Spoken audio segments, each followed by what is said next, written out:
Okay, well, welcome everybody, and thank you so much for joining us today. I'm very excited to be talking all about rattlesnakes with our two other awesome webinar hosts. So to start it off, I'm going to quickly introduce ourselves. So my name is Tiana Burke. I am the conservation biologist here at the Georgian Bay Biosphere. I've been working here since, I believe, 2017, working on all things snakes, birds, bats, butterflies, species at risk related. And I'll pass it over to Kenton. All right, so yes, I've been working at Kilbear for 22 seasons now, 22 years, and was lucky enough to start working back in 1999 when there was a very active rattlesnake research program and radio telemetry work. And we're not continuing that aspect. We're continuing monitoring, and excited to talk about what we do a bit later on. Taylor. Ani, Bojo, Nanawega Kikwe Indigenous Wabzeshi and Dodem, Shawanaga and Dojba, Nishnabekwe and Dow. So, hi everyone. My English name is Taylor. My Ojibwe name is Nanawega Kikwe, and that translates to the reconciler. I am a Martin Clan from Shawanaga First Nation, and I work at the Georgian Bay Biosphere and for the Georgian Bay Anishinaabemowin Youth. And I am the intern here, and I've been working here since last winter. Awesome. Well, now since you know us, I'm just going to talk a little bit quickly about what the biosphere is. So the Georgian Bay Biosphere is one of 18 UNESCO World Biospheres here in Canada. Our biosphere was designated in 2004 and stretches roughly 200-kilometer shoreline from down here in Port Severn up to the French River. We are unique with 53 species at risk, and the 30,000 islands as you know it is also considered the world's largest freshwater archipelago. And while the biosphere is a designated area, we are also a registered charity with an office here in Parry Sound. So we rely on grants, partnerships, donations to do our conservation and education work. And the organization upholds UNESCO's mandate for environment, economy, and community. So much of the work we do is through education and these community-based initiatives. Today's webinar is part of the Community Nominated Priority Places Project, or as we've named it, Mamwe Anje Akaziwan, of which the Biosphere is just one partner on. This is a special recognition by the federal government of the collective work being done for biodiversity conservation in this area. So this project and much of our Biosphere partners' ongoing work strives to enhance partnerships, achieve greater learning, greater understanding, mitigate threats, to habitat and wildlife, and also incorporates two-eyed seeing. So two-eyed seeing is defined by Elder Albert Marshall as the ability to see from one eye with the strengths of Indigenous ways of knowing and see with the other eye with the strengths of Western ways of knowing, and using both those eyes together. So we hope to, through much of our webinars like this one, weave those two knowledges. So this is just a quick overview of what we're going to chat about today. Talk about some snakes, some Massasauga life history, its behavior, the Anishinaabe worldview of Massasauga rattlesnakes, a Kilbear case study, and then get into some of the rattlesnake first aid, which I see in the chat will include pets, as well as living alongside rattlesnakes and how to do that. So Ontario is home to 17 species of snakes. 11 of these snakes are found right here in the biosphere. 5 of these snakes are considered to be at-risk species. As you can see from this collage, they come in all sorts of different shapes, sizes, patterns. And snakes are amazing beings. Each species has a distinct life history trait that makes them unique and adapt to a variety of different environments. They have a variety of different specializations too for that reason. Hognoses, for example, which is pictured here in this slide, have specially designed upturned noses to bury themselves in sand, and they specialize in specifically eating toads. But snakes are essential to our planet, and they're essential to having a healthy ecosystem. Actually, they're a sign of having a healthy ecosystem. They are mesopredators, meaning that they provide food for animals, so they are prey, but they are also predators themselves. And so what they eat actually provides services to us as humans because they eat things that we consider pests. So we can thank our little tiny snakes for taking care of all those pesky slugs that you might see in your garden, or the larvae of some biting insects that we really don't like. And we can thank our larger snakes for keeping rodent populations under control. And keeping these rodent populations under control also helps to reduce the spread of rodent transferred diseases that human can contract. One of those that's currently being studied is how snakes are helping in the fight against Lyme disease, actually, as many of the rodents that they eat have ticks on them. As a byproduct, snakes are eating those ticks and taking them out of the tick population. And lastly, venom from snakes has been used extensively in the medical system to treat illnesses, developing new drugs, developing new treatments. Proteins from snake venom worldwide has been used to develop treatments from everything from cancer to pain control to Parkinson's disease and more. Snakes are also very culturally important, and we're going to talk about that throughout our presentation. But the main purpose of this webinar, while I love all snakes, is to talk about the very misunderstood Massasauga rattlesnake. So Taylor is going to come on and quickly talk about the Anishinaabe name for the rattlesnake. Thanks, Deanna. So the Anishinaabe word for rattlesnake is Zhiishiigweg. And so this relates to the rattle that comes from the rattling sound of the snake. And so if you look at the beginning of the word Zhiishi, that relates to a traditional rattle that we would use.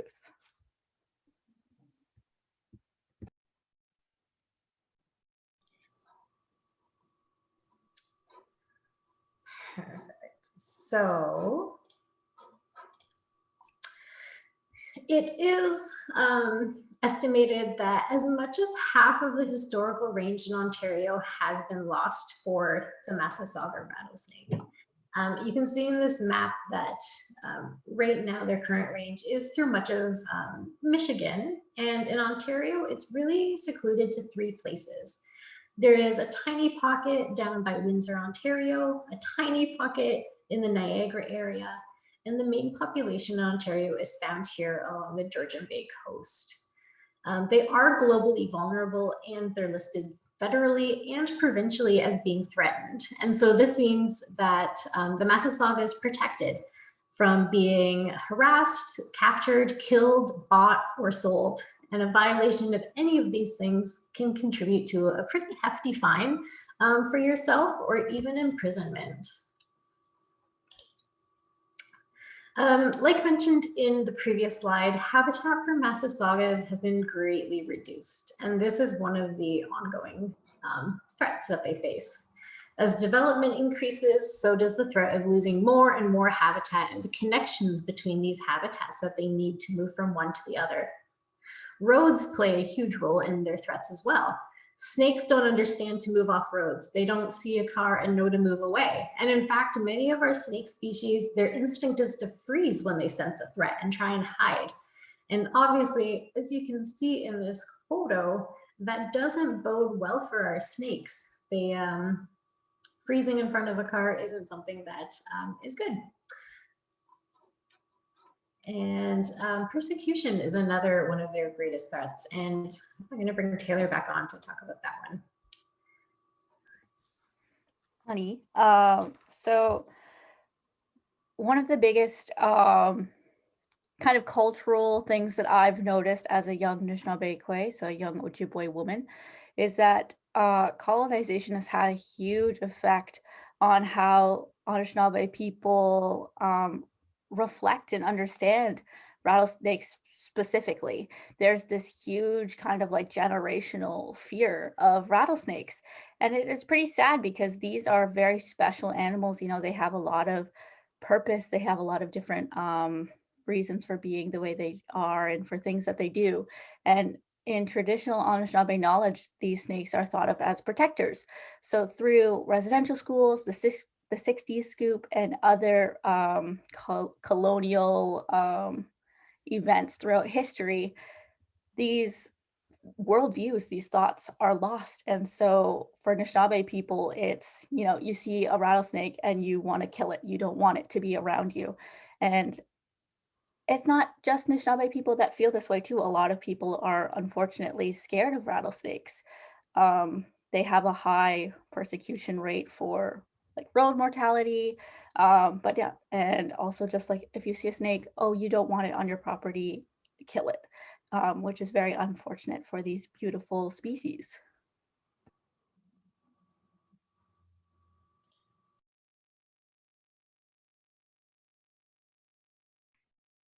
Tiana, sorry, you're muted. I'm muted. So unfortunately, like Jared said, there is a lot of persecution for snakes, whether we've learned to be scared of them or not like them through pop culture, religion, just not liking them. And so hopefully our hope is throughout this presentation, by learning more, persecution decreases. Another threat is climate change. With climate change comes an increase of severe weather events, which includes freeze and thaw cycles. This is shown to, in our area, be incredibly dangerous to Massasaugas, as there's large die-offs that happen when a heavy snow load comes in the early winter. Suddenly, say January, February, there's a nice big melt, which we all love because we've missed the sun. But unfortunately, the snow melting fills up their hibernaculums where they spend the winter. And so suddenly, where they're sitting, which is a nice, perfect, safe Goldilocks zone below the frost line, gets full of water, and then it freezes when the cold sets back in. So that is something that is hopefully or possibly going to become a recurring thing as climate change gets worse. And of course, disease. So some emerging diseases are also coming out and being researched, which includes snake fungal disease. That is something that was first found here in Canada in 2015 near Lake Erie, and not as much known about what kind of threat that is going to be. So identification of Massasauga rattlesnakes. How do you tell what you see is a rattlesnake? You can see in this picture here that there are patterns all the way down the side of the snake along the top. These look like figure 8 blotches is what I say. I've also heard them described as saddles, bow ties. Younger people refer to them as video game controllers. But this is a common pattern you will see only in Massasauga rattlesnakes all along its spine. They are rather short. They grow up to 50 to 70 centimeters long. So they are not a super long snake. And they're rather stout. They have a thicker body. Their head is also diamond shaped with heat sensitive pits on either side of the face. And this is what they use, we'll talk about, to find their prey. And of course, a rattle at the end of their tail. So this in this picture is an adult rattlesnake. Young snakes also resemble them, except the rattle is less developed. They're only born with one tiny nub, and the background color of the snake, so what is tan in this snake is usually a little grayer in the younger ones. It is important to note that sometimes rattlesnakes can lose their rattles. Rattles are segments of keratin that fit loosely inside of each other, or inside of one another and at the snake's tail. The segments knock around each other as the snake is shaking its tail. That produces a buzzing sound when it's held vertically. Generally, each time a snake sheds its skin, it adds another segment to the rattle. So you can kind of guess that it's an older or a younger snake. However, you can't actually tell the age. And this is also true because sometimes the rattles can break off. They can wear, they can get too old. Snakes can lose their rattles. So yeah, and also other snakes, other than rattlesnakes, do rattle their tail in leaf litter. And we'll get to kind of seeing who those other snakes are shortly and how to tell them apart. So this is a quick video I put in. Hopefully the sound works for everybody of what a rattlesnake does sound like if you haven't been able to see and hear one before. Hoping it'll play.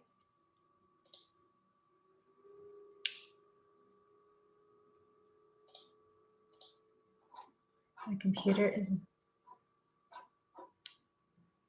doesn't seem to be liking that.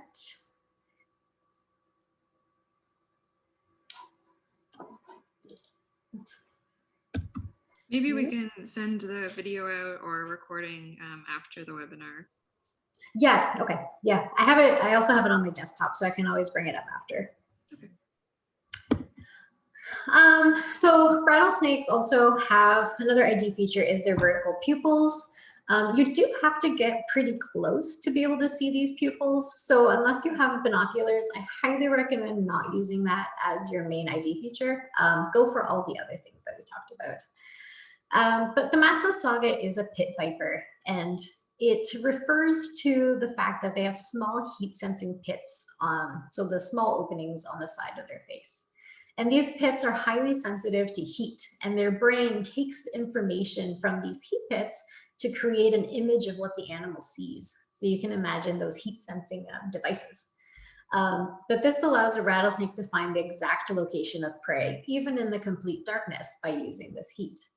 It also means that they can interpret size. So it'll only go after a prey, which they're ambush predators, so things generally have to run by them, to know that they can consume it.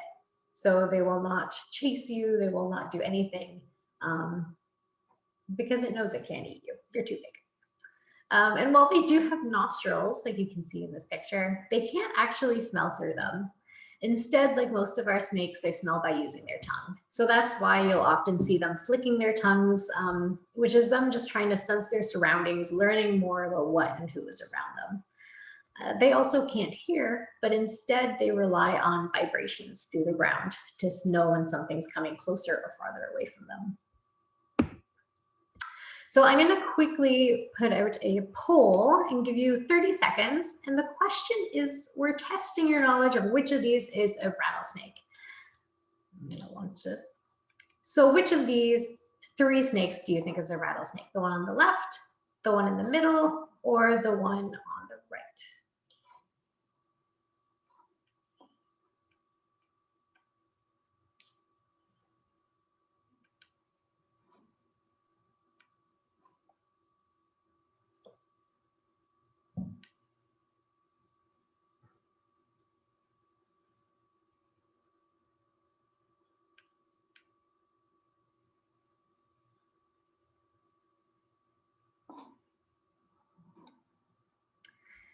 So we have over 90% of people voted already. I'm going to end the poll.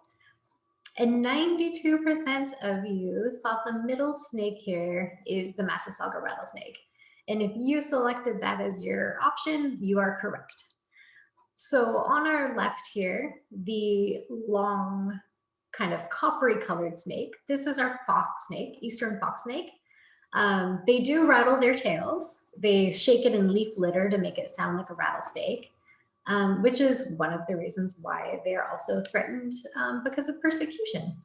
A lot of times people think they are a rattlesnake, but they have a coppery colored head. Their blotch patches on their back are not shaped like those figure 8s. Sometimes they'll have a little Mickey Mouse patch, like the second one on the snake near the head. They're longer, they're thinner, and they also climb. Our Massasauga here is in the middle. You can see their diamond-shaped head, the figure 8s along the back, and you can really see the shorter and stouter body here. And then the right snake is a milk snake. So the milk snake is another one of our snakes that does rattle their tail. They have usually a Y, a V, or a U on their head. So if you look at this one, you can see that it has a Y-shaped pattern on its head. And it tends to be a very lighter color on the bottom, a cream color with usually reddish brown patches along the back that are also more like bands. So good job to everyone who got that right. So our Massasauga is Ontario's only venomous snake. The venom is hemolytic, which means that it causes the breakdown of red blood cells. So basically what this means is it disrupts blood flow and prevents your blood from clotting. It thins your blood. It's not a neurotoxin, so it doesn't do anything to your neurosystem. But the main purpose of this venom for them is to kill their prey, so mice and voles, and begin the process of tissue breakdown. And so this makes it easier for the snake to digest their fur, their bones, things that are basically not the meat on the prey. The amount of venom that snakes possess is enough to kill their small prey. So they have enough in them to kill their small mouse, their vole, but they don't have enough for most humans. And while people may become ill, and it's very uncomfortable, a full recovery is the most common outcome. And we'll talk a little bit more about this later. So Massasaugas are venomous. They are not poisonous. And this is because venom is something that needs to be injected into you. So a rattlesnake has two fangs that are folded against their, the roof of their mouth. And when their mouth opens up, these fangs flip open, and that is what's used to inject the venom. There's still not much known about whether a Massasauga can actually control the amount of venom that it uses. However, because of the fact that it takes a lot of energy for these snakes to create the venom and make it, they wouldn't want to use it all on something that's so tiny. Plus, they do have the ability to give dry bites, which leads you to think that perhaps they can choose whether or not to inject. But again, like I said, this isn't fully known. And when compared to other rattlesnakes found either in Canada or the United States, the Massasauga is the smallest one, and it's also the least toxic. So habitat, where do we find these snakes? When you look for Massasaugas, often depends on the time of year. In the winter, they're going to be in deep forested peatlands, sleeping away the snow. And in the summertime, they're going to be in two different spots. So our males and our non-pregnant females are likely going to make their way to beaver meadows similar to this area. They're going to be eating in all their glory throughout the summer, stocking up on fat and energy reserves. But pregnant females, on the other hand, are going to be moving to gestation areas like this. So it's a semi-open habitat with rock barrens, a forest or a wetland edge, and there's always a central feature. So this might be a juniper bush, especially if they love tabled rocks, like in this photo. These rocks are what the snake will use to thermoregulate. So if it's a super cloudy day, they'll be out trying to soak in that heat and soak in that sun. And if it's really sunny and hot, they'll go under these rocks to hide and to cool down. They also use these features to hide from predators. So we call these areas gestation areas because, exactly like the word says, it's where they have their young. So in these photos, you can see a mom rattlesnake, especially in the right photo, with some of her young. So the females stay at these sites pretty much from May till August, September when they have their young. And because of our short seasons in central Ontario, rattlesnakes don't actually produce young yearly, but instead a female will give birth every 2 to 3 years. And if there's any mothers on this group, you know it takes a lot of work going through a pregnancy. And so it takes a lot of time for our rattlesnakes after giving birth to store up enough fat again, store up enough energy to support developing young. The Massasauga is, I always say this wrong, oviviviporous, which means that the young are born live after having hatched from soft eggs inside of the female. So the female will give birth to live young.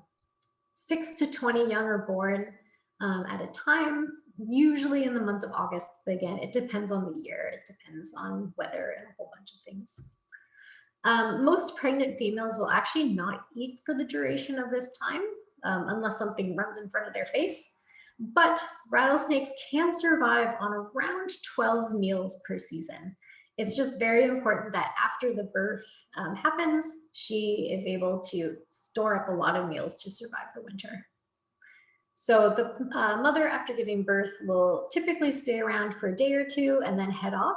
And the young will stay on the site for a few days until they also venture. into the world alone for the rest of their lives. So for behavior, despite what most people assume, rattlesnakes are very shy.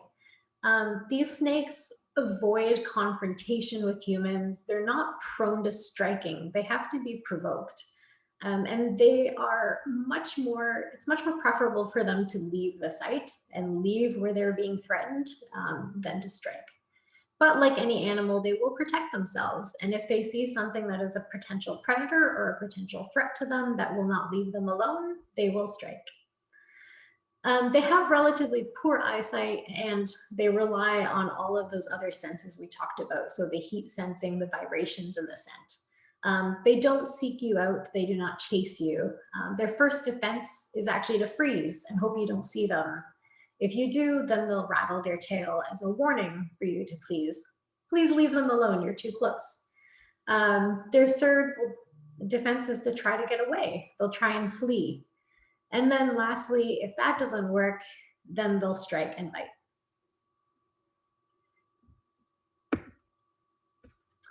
So now we're going to flip it over to Taylor for some of our worldview. Thanks, Tiana. So I talked a little bit earlier about colonization and persecution, but I also wanted to talk a little bit. So when I talked about the Zhiishiigweg and how the rattlesnake got its name, I do want to mention, like, it was slightly difficult for us to find the specific name for the rattlesnake because of colonization. So due to the impacts of colonization and residential schools, a lot of these teachings and these understandings have been lost to Anishinaabe people.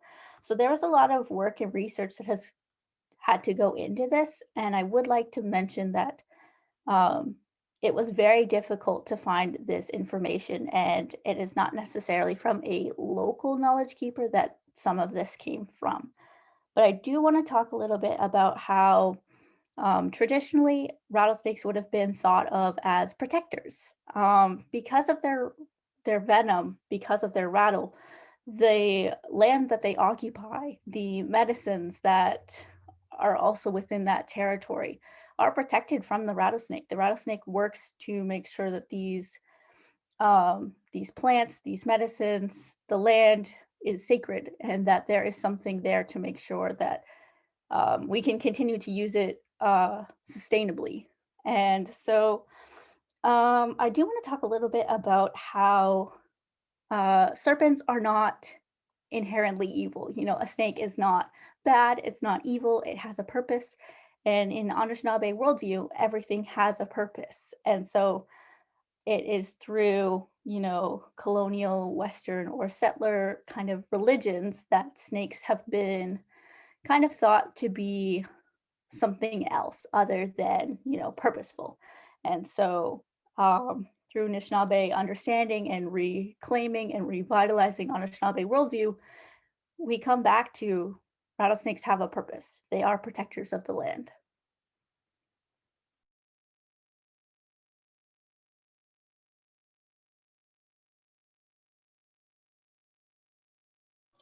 So now I'm going to pass it over to Kenton, who is going to do an awesome and interesting case study from Kilbear.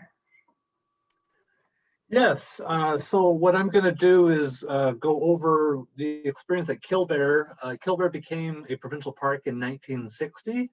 And so the photo you see right there, that's one of our first years. And the gentleman there was a snake killer. He was a staff member, and his job was to go and kill any rattlesnake that was found in the park back then, because everybody was basically terrified. Nobody knew anything about them. And so he would kill every rattlesnake that he could in the park. He also didn't know how to identify rattlesnakes that well, so he killed all the fox snakes and all the water snakes and all the hognose snakes and milk snakes that he would have found too. And go to the next slide there, Tiana.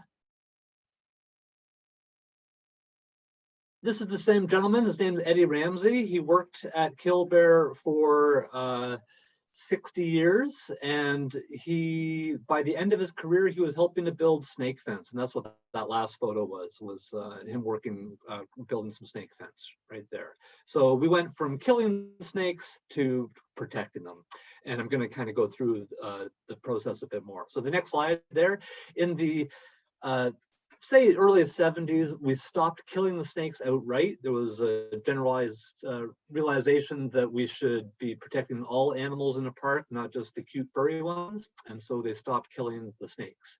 But what they ended up doing was, if a snake ended up on a campsite, they would move it, and they would often move it 3 or 4 or 5 kilometers and put it in a different part of the park, a bit farther away, usually a wetland area.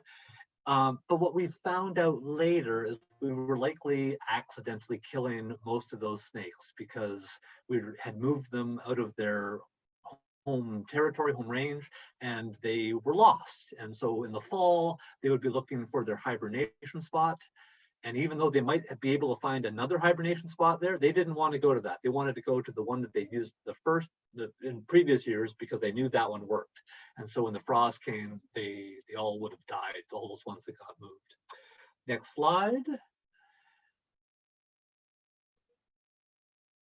Somewhere in the early 90s, we actually started to protect the snakes really, because we stopped moving them. And we are moving them long distance. And so if one ended up on a campsite, we would just move it maybe 200 meters, 300 meters at most.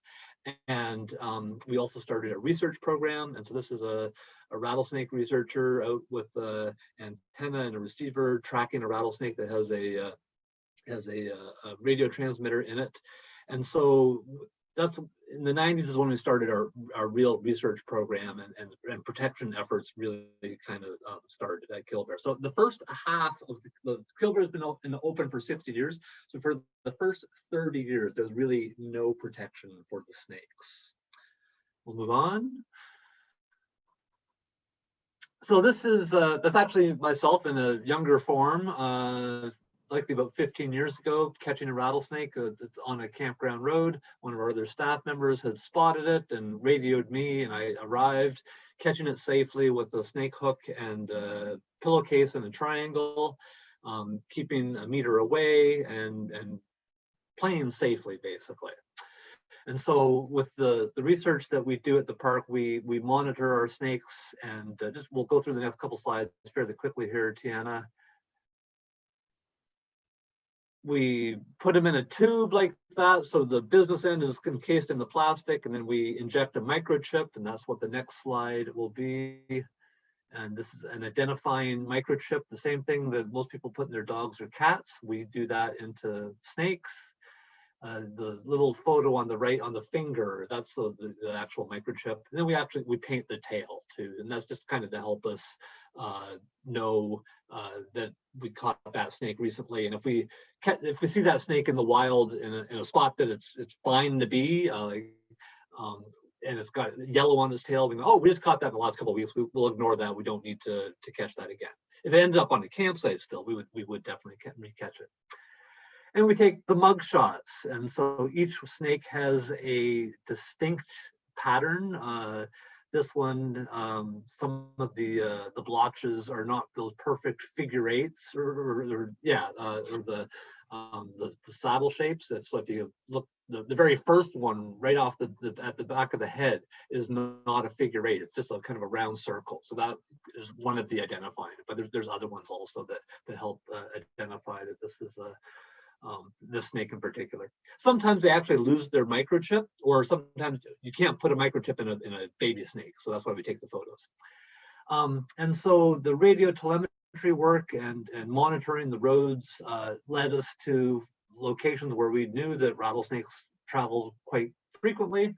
And so we put break for snake signs up, and to raise awareness and to try and protect the snakes. What we've discovered is that while great for visibility and publicity and all that, and actually the Friends of Kilbear sold and does still sell these shirts and fundraised for a lot of the research that we've been doing and the protection efforts that we've been doing, the signs don't actually protect the snakes. There's still people that don't see the snakes, and even in Kilbear, which has low speed limits, only 40 kilometers an hour on the main roads and 20 kilometers an hour in the campgrounds, we still get snakes run over in the campgrounds, unfortunately. So we'll move on. Because roads are such a problem, and we accidentally plunked a very busy, very popular provincial park on top of some of the best rattlesnake habitat on Earth, we had to do something a little bit more. And so the next slide shows what our next process was. Oh, this actually shows the road mortality. We had a spike in 2005 and 2006. So we've got park roads and then the boundary roads. And so we realized we had a problem in 2005 and 2006 when we had 15 snakes in 2006, rattlesnakes killed in the park. And that's completely unsustainable with our population. And so we started to get a bit more serious on our protection and started building snake fence. And so the bottom photo there is some snake fence that we installed with some stewardship rangers. And in some areas, we also installed eco passages. So the photo of the vehicle over top of that's basically the big box culvert. And the fence directs the snakes to that culvert, and then the snakes go through the culvert. And what we have chosen is an open topped culvert. And so the slide on your, or the photo on your upper left is a snake's eye view looking up through the top. And so it's kind of like metal bridge decking, and that allows the sun to go through and warm up the area and air to get down and warm up the area. Snakes in the summertime don't like cold, dark places, and they don't generally like to go through culverts. So we had to make a nice, comfortable one for them. And Tiana's husband actually helped us do research, did his master's to see whether these things actually worked. And yes, indeed, they do work. He showed, this is a snake exiting one of those eco passages.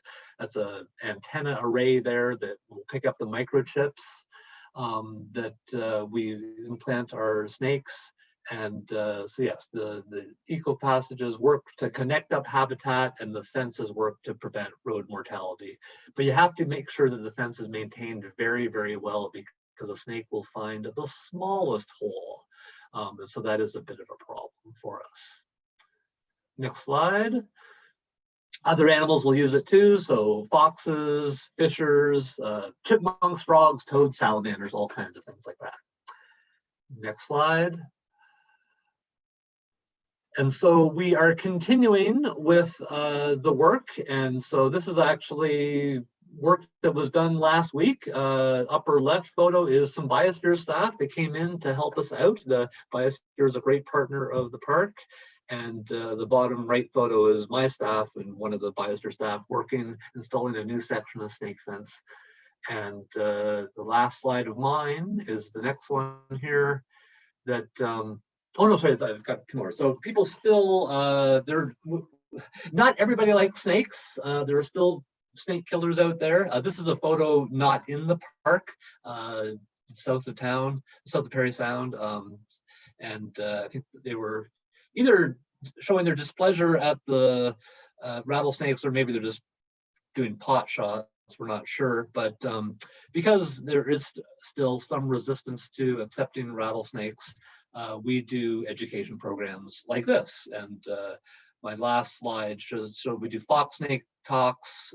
That's not a rattlesnake that we're using there. That's a fox snake, so it's a constrictor, not a venomous species. But we get lots of people that come to Kilbear because we have snakes. But there are lots of people that don't like snakes still, and that's fine. You don't have to like them, but all that we're asking is that you don't kill them.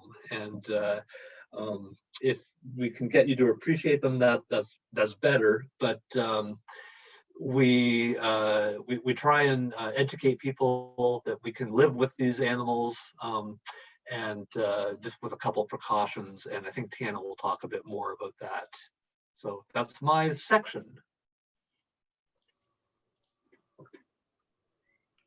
Thanks, Kenton.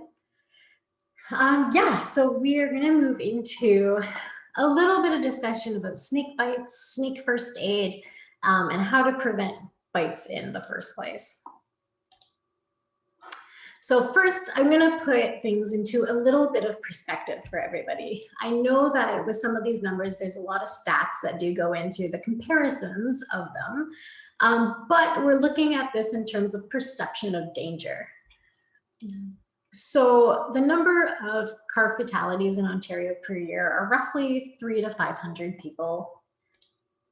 The number of water-related fatalities, so this would be boats, swimming, all that stuff, is roughly 160 people per year. And the number of fatalities from dog bites per year in Canada is about 1 to 2 people actually dying from dog bites. This doesn't include injury. But we all go into cars every day. A lot of us swim, boat, paddle in the summertime. And I mean, I look around and I see everyone I know has a pet dog. We don't really think twice into the danger of that sometimes. And I'm going to open a new poll for a couple other stats just for fun. We'll take a minute just to answer the different stats to see what you think the yearly, I guess, fatalities are for that. So the first question is, how many fatalities are there per year by cows? How many are there per year by icicles in both Russia and the United States? How many are there by vending machines per year? How many there are by coconuts is number 4.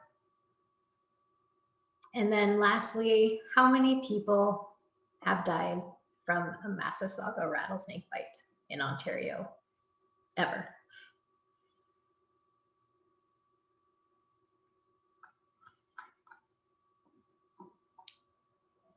And so as we answer that, these are actual statistics that we found through pretty reliable sources.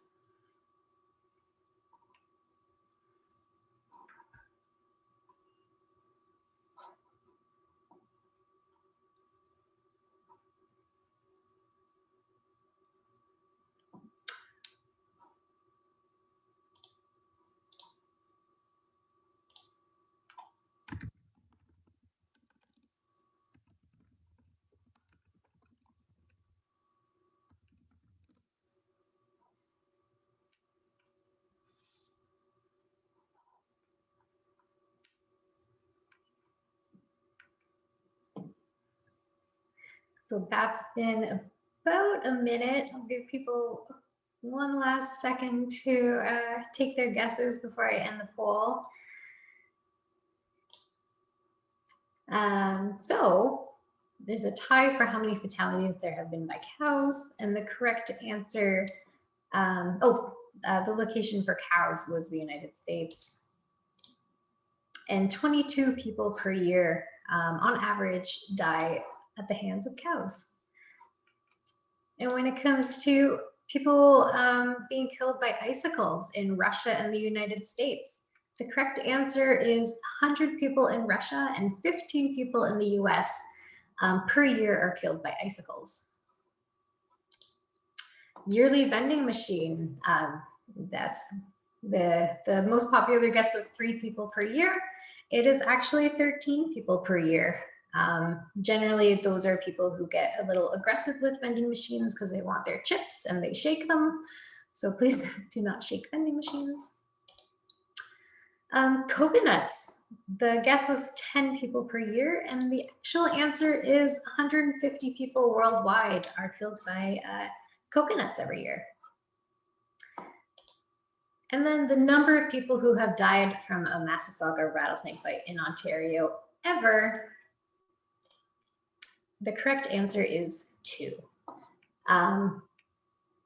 So the interesting part of all these statistics is all of them have been yearly statistics, and our Massasauga statistic is basically throughout known medical history.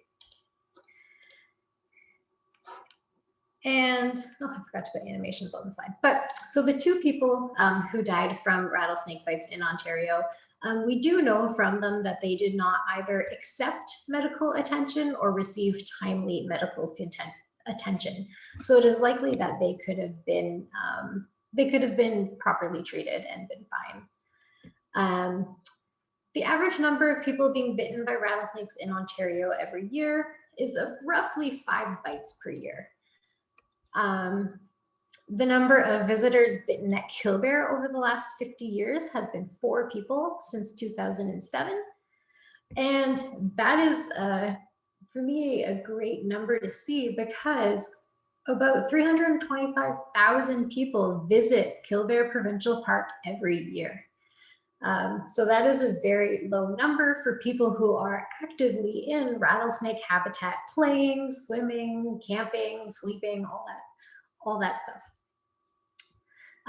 Over the last 50 years, only 3 staff members have been bitten, and staff are actively using, researching, moving rattlesnakes.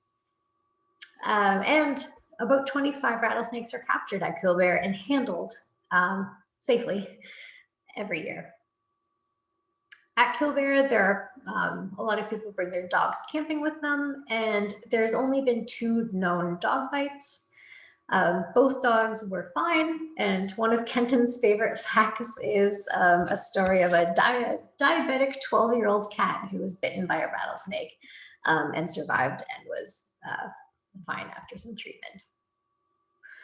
And if you are bitten by a rattlesnake, generally you spend about 2 to 3 days at one of our local hospitals. We'll talk a little bit about why. So rattlesnake bites should be taken seriously.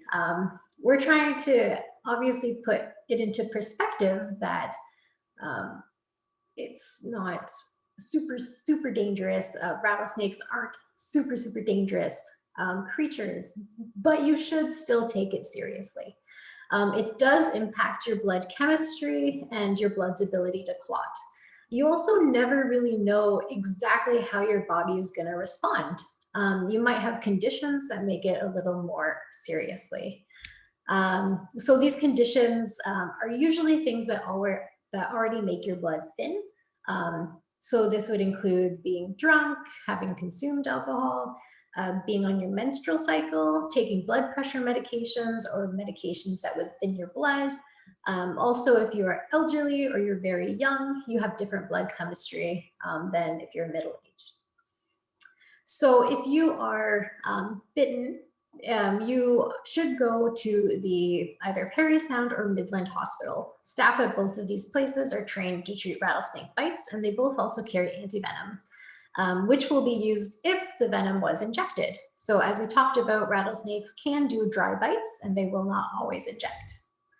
It's most important to stay calm. The more anxious and frantic we are, the more your body pumps blood, and that's not what we want to happen. We want you to be calm and know that there is time. In fact, the hospital itself might take a few hours of observation time just to see what's going, how is your body responding, and decide on the course of treatment for you. Make sure to try and take a photo of the snake to help ID it. Doctors will want to confirm that it was a rattlesnake that bit you, and the hospital treatment plan will be made depending, again, on your reaction. So always wash your wound, take off any jewelry. There will be some swelling that happens, so remove your jewelry, keep the bitten area immobile, and do not apply ice, don't apply turnkey, and do not cut or apply suction. I know in a lot of pop culture, people will suck the venom out of the bite zone, but that just puts it back into your system through your mouth.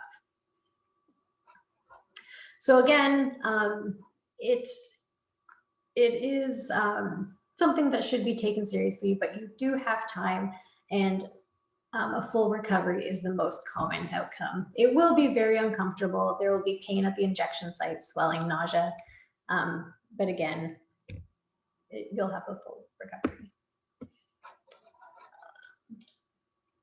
So the best way to treat a rattlesnake bite really is to not get bitten at all. Being preventative is the best thing you can do. So know what species you're seeing. So today we're learning how to identify a Massasauga rattlesnake, which is great. Do not pick up a snake if you don't know what it is. Picking up rattlesnakes is actually the most common cause of being bitten. Don't harass, chase, or threaten rattlesnakes. Not only is it illegal, but it also the second most common cause of rattlesnake bites. They're biting in defense of you threatening them. In fact, 46% of snake bites are males aged 10 to 29-year-olds who are being involved in risky behavior involving rattlesnakes, which is threatening or picking them up. Other ways to be preventative include watching your step when you're hiking. Know where you're stepping, know where you're going. Use a flashlight at night. Oftentimes our snakes will be out at night, especially in the late summer, early fall, when the air at night is a nice ambient humidity kind of heat. They like being out in that for hunting. It's not the hot sun. So using a flashlight to see where you're walking. If you know rattlesnakes are in the area, use closed-toed shoes and long pants. Many bites occur on ankles and feet because people are walking barefoot or in flip-flops around where a rattlesnake is. And also watch where you put your hands. So if you're going out to grab something that fell into a juniper bush, or you're going to pick blueberries, make sure you check it before you put your hands in there. Oftentimes our staff, when we're out doing surveys, will carry just small sticks and we'll tap.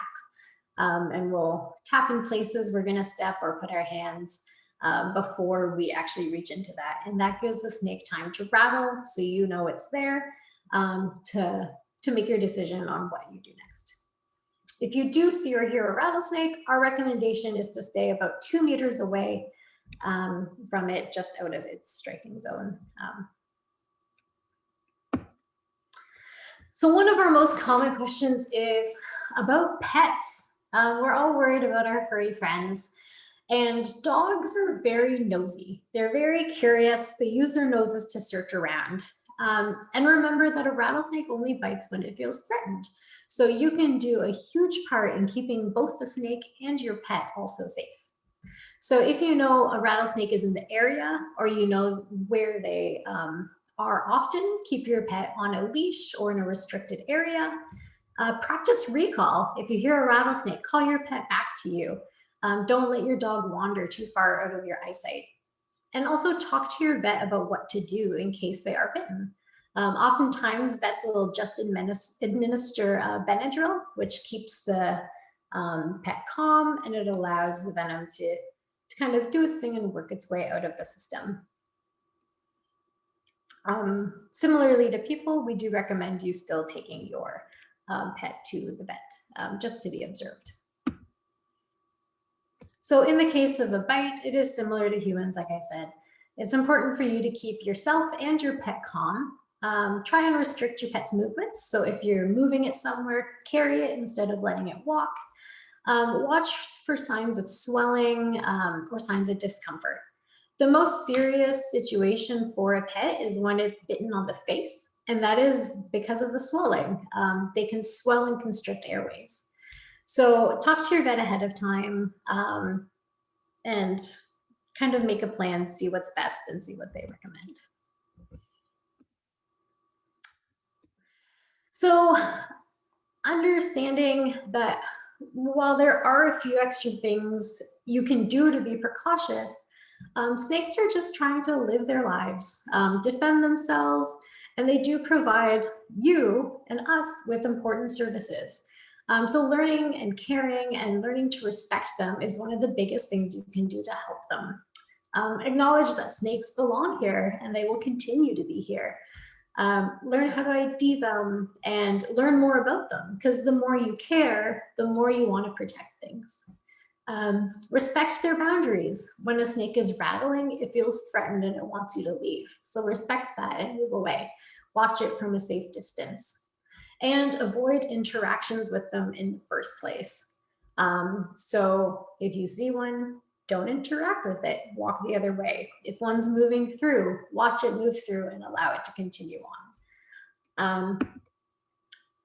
When it comes to your property, allowing unused areas to return to a natural state will really help our rattlesnakes and other wildlife too.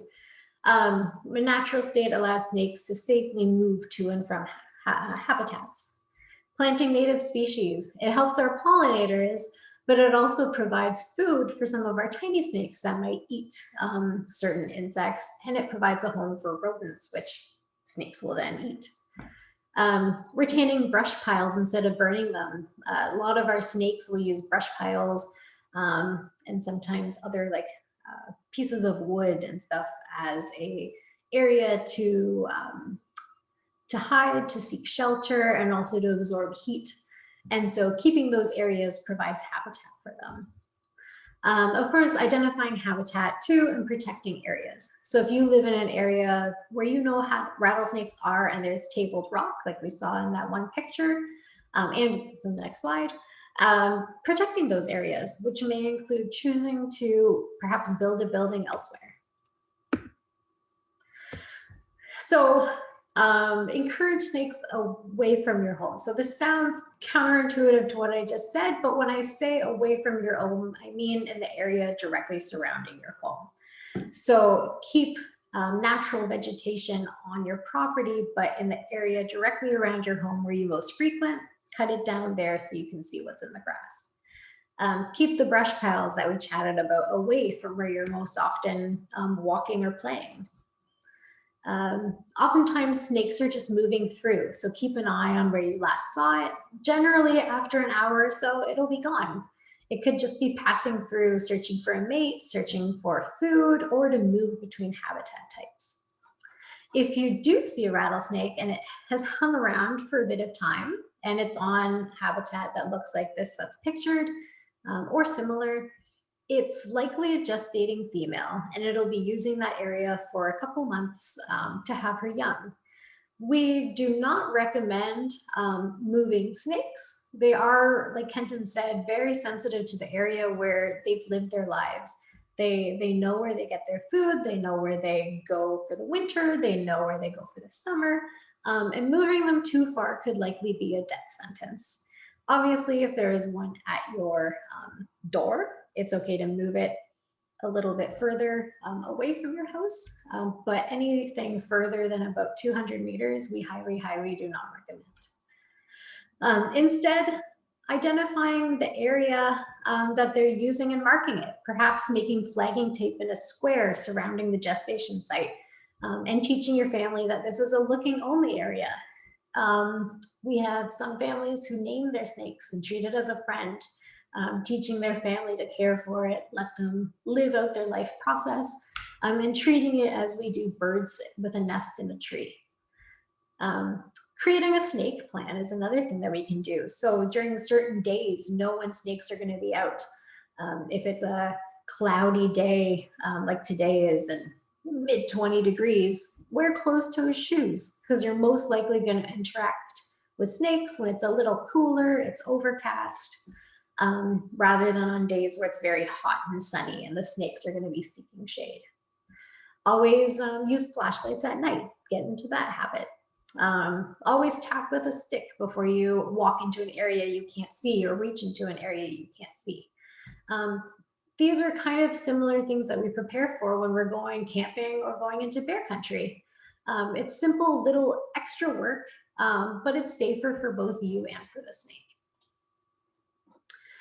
Another thing you can do is obviously when you're driving, drive the speed limit, be attentive, and brake and encourage snakes off the road.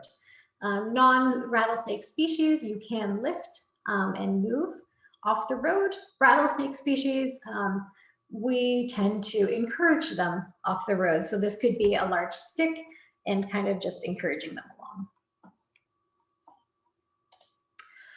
And lastly, or not lastly, one other thing we can do is add your sightings The Biosphere has a iNaturalist project, which is a citizen science program, and all of the data that we are collecting through this project is used to add to our research, to add to our monitoring, and to understand where species are and what habitats they're using.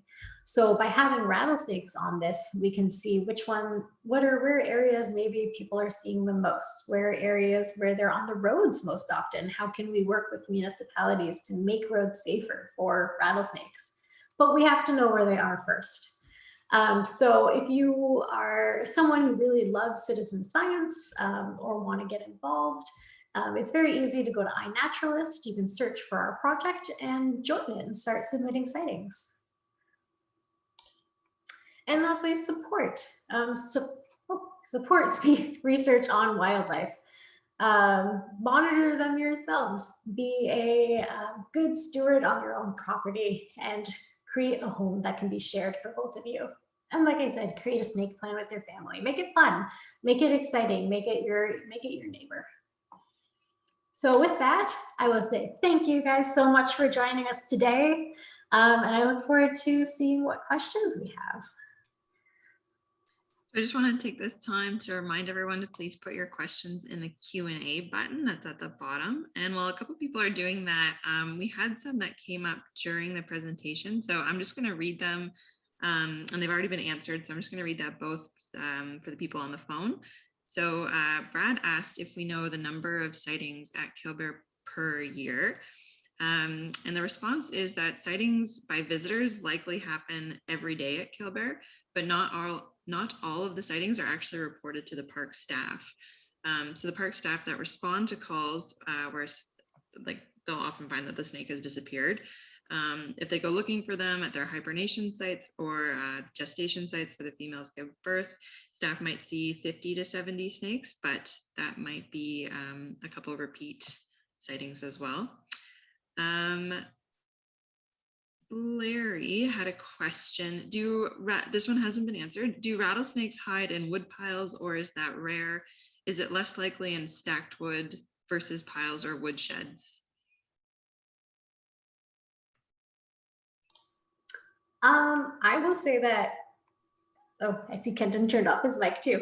I would say for rattlesnakes, wood piles is probably less likely just because wood doesn't absorb a lot of heat and they also aren't really climbers.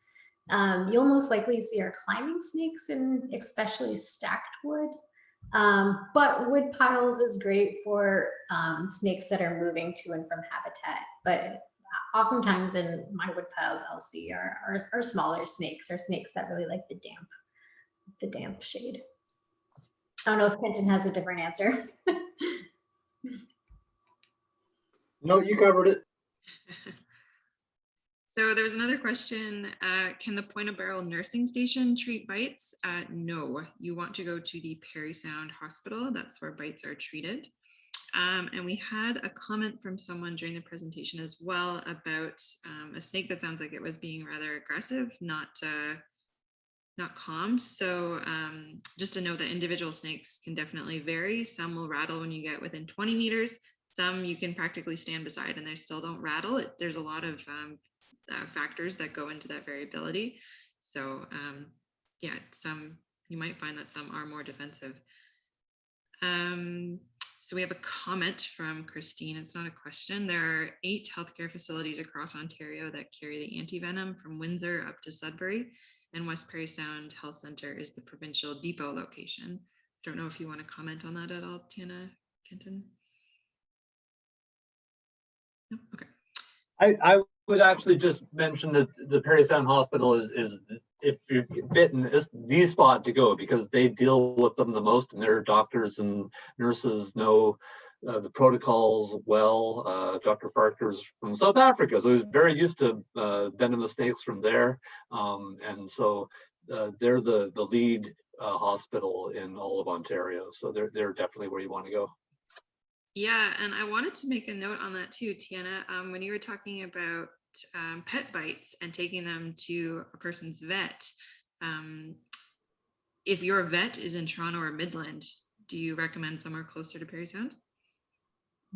I would, yes. Yeah. I actually have a fun book with me here that is the Eastern Massasauga Rattlesnake. And it is our vets here in Perry Sound that are sourced in this book. Great.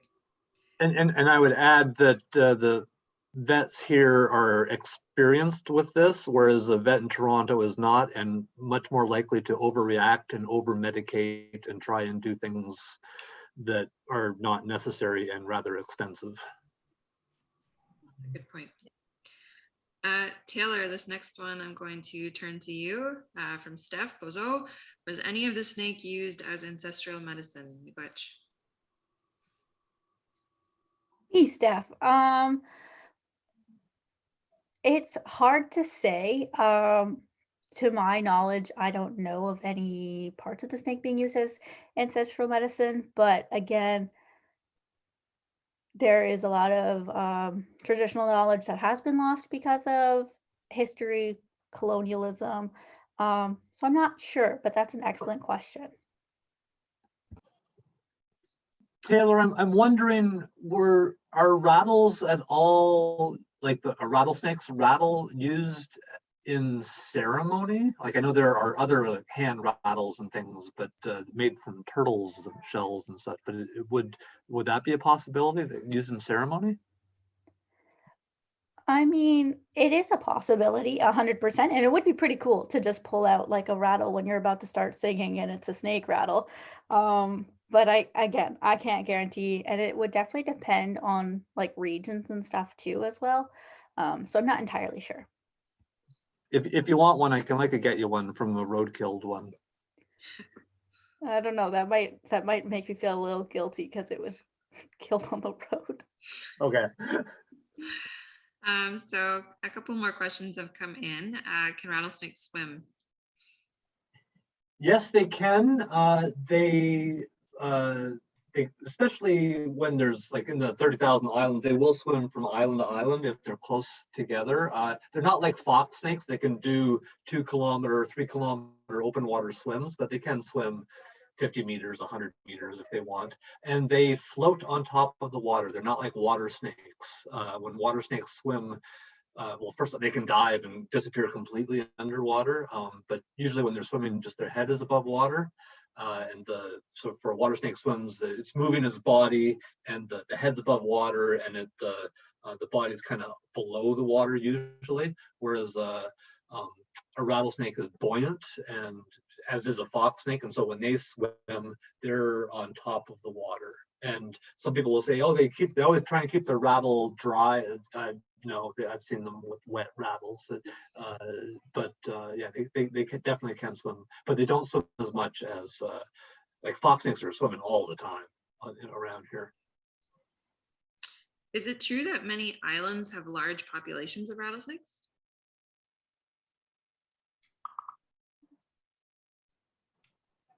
I can take this one too. Yeah, there definitely some. Like Franklin Island is not far from Kilbear, and I've definitely seen them out there. When you paddle the French River, you often can find them out there, and there's a couple of lonely islands out in the middle of Georgian Bay, which are known for having a ton of rattlesnakes. When the Coast Guard goes, they're very careful. It's an interesting question too, because I would ask, what defines a large population? I mean, lots of times we don't see rattlesnakes, and if there was an island where we saw 2, it would be like, oh, there's a lot of snakes on that island, That's a good point. Population, though. Yeah, and it depends on the time of year too, probably. If it's August or September and there's babies, there obviously will be a lot more rattlesnakes on that island than if they disperse too. So a couple more questions coming in. Is there anything that can be done if we find an injured snake? Who do we call for our reptile injuries? So unfortunately, a lot of times when snakes get hit on the road, they're very susceptible to dying. Injured snakes are difficult. They're not like turtles that can stay injured longer. So my recommendation would be to call, I'll send out the hotline in our follow-up email to Scales, who opened a animal hospital down in the Aurelia area. And I believe they're just getting set up or finished getting set up to receive injured snakes. Yeah, and I'll add to that, like even bicycles running over a snake can cause severe injuries because they're long and skinny and their spine's on top, and so a bike, even like a mountain bike, goes over top of it and it can damage their spine and like squeeze their gut and cause maybe a very long, slow, painful death. On a happier note, there are some snake injuries that they can recover from. We found a rattlesnake very, very tangled in some netting last year, and it had some lacerations basically from the netting, and it made a full recovery. So if it's that kind of an injury, not a strike on a road or by a bike, definitely call, because all reptiles are really hardy. So something like that they would recover from. So a question in relation to moving the snakes from winter habitats. Have you found the bodies of snakes that were moved from winter habitats? Basically, how do we know that they're not going to live if they're not there? So we know that from a study that was done by the Toronto Zoo back in the 90s, where they did a translocation study where they took, I think it was 10 to 12 rattlesnakes and put radio transmitters in them. And then they moved them from like within rattlesnake habitat, but beyond their home range. And every one of those snakes died that year. Not one of them found a new hibernation spot.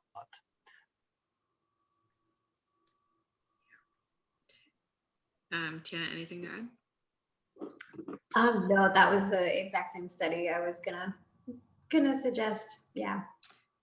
Do you have a sense if the rattlesnake population is increasing or decreasing? I can answer from a Kilbear perspective. Our population with the roadkill that we had back in 205 and 206, definitely our population was shrinking for a while. When we put in the fence, that did seem to help. And the one population in particular, back in 2014, when Mike did the population estimate, it was right bang on with what the population estimates were from 20 years beforehand. So it seemed to be, that population seemed to be quite stable. Then we had a mass mortality event that winter where we lost half of our rattlesnakes because of climate change and the freeze-thaw cycles, and that was rather sad. And so I've been very worried about our population for the last few years. But I have to say that this year has been actually quite good because we are finding a whole bunch of females that are pregnant. And so I think when all is said and done, the Kilbear by the end of this year should likely be pretty much stable over the last 20 years. But it definitely comes and goes. And the problem is, though, it doesn't take a lot of traffic on a road to kill rattlesnakes. So even very small cottage roads that don't get a lot of traffic, it can cause a lot of problems. And even if you only lose 1 or 2 females a year, that will send a population down the extinction road. And the other issue is that with climate change, like there likely were times in the past when there were mass mortality events in the winter due to a strange connection of mass or a lot of snow and then a melt and then a freeze. So that could have happened 1,000 years ago too. But the thing is, it's going to happen a lot more now. And 1,000 years ago, they didn't have all the other stresses of roads and people and driving around cars and such and building new developments on their habitat. They would have had a lot longer time to recover and there were less threats. So doesn't look real good for them generally, I'd say, but so where I do say that the islands that we have out there, especially the ones that don't have cottages on them, are really the saving grace for our rattlesnakes.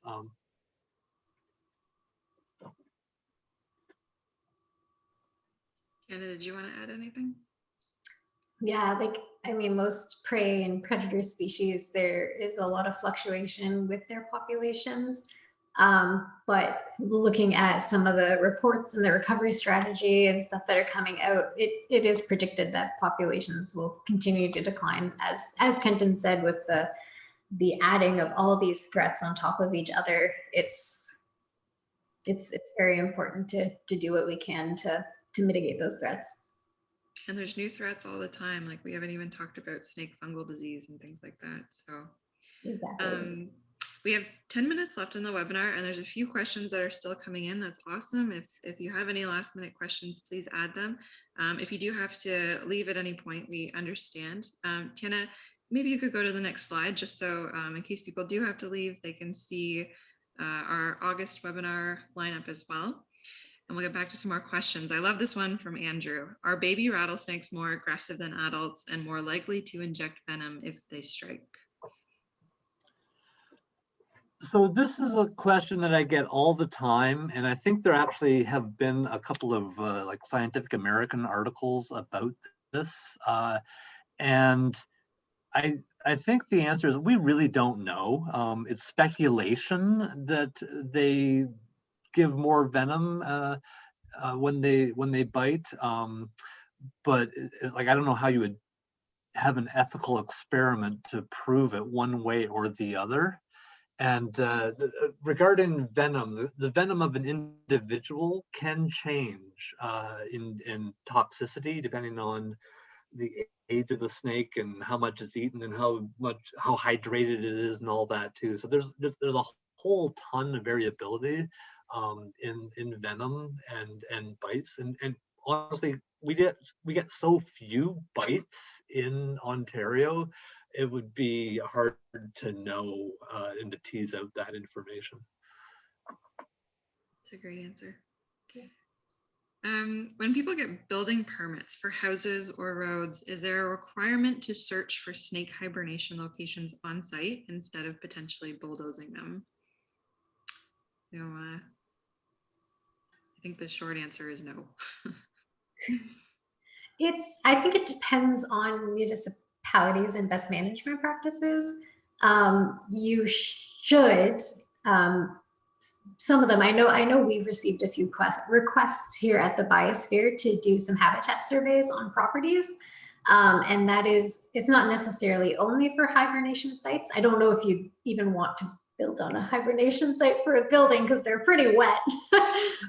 But we have gone out to some properties to assess for gestation sites, to give suggestions on where a garage should be built or a house or a cottage should be built to alleviate some of the concerns with habitat and what might be using that habitat and choosing best areas.